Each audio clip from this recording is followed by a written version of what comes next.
मेरे चैनल पर आप लोग का स्वागत है। ये माता रानी के भजन अच्छा लगे तो लाइक शेयर और सब्सक्राइब कीजिएगा, कमेंट भी करके बताइएगा।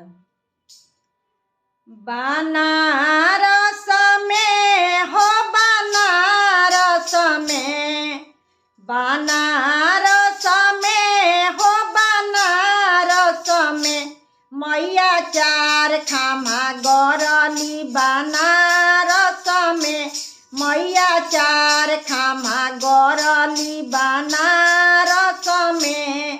बनारस में हो बनारस में, मैया चार खामा गौरली बनारस में। माई के टिकवा चमके, माई के टहरा चमके, माई के टिकवा चमके, माई के टहरा चमके, मैया चम चम चमके मंदिरवे में, मैया चम चम चमके मंदिरवे में। मैया चार खामा गौरली बनारस में, बनारस में हो बनारस में, मैया चार खामा गौरली बनारस में, मैया चार खामा गौरली बनारस में।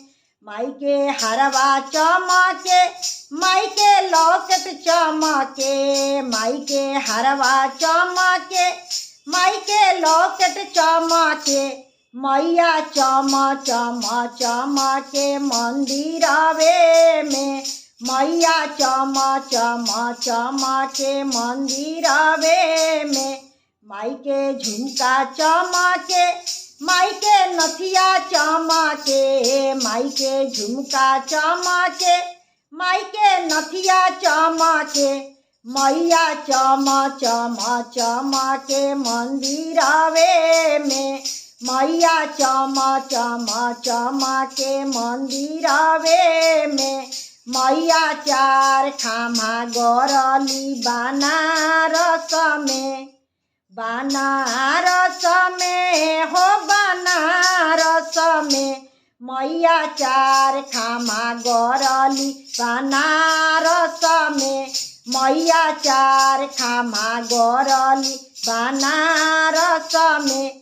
माई के हरवा चमके, माई के कंगना चमके, माई के चूड़िया चमके, माई के कंगना चमके, मैया चम चम चमके मंदिरवे में, मैया चम चम चमके मंदिरवे में।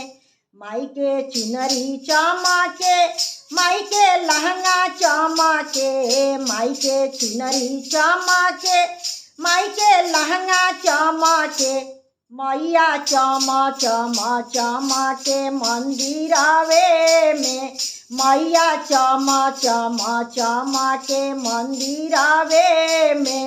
मैया चार खामा गौरली बनारस में, ए बनारस में हो बनारस में, मैया चार खामा गौरली बनारस में, मैया चार खामा गौरली बनारस।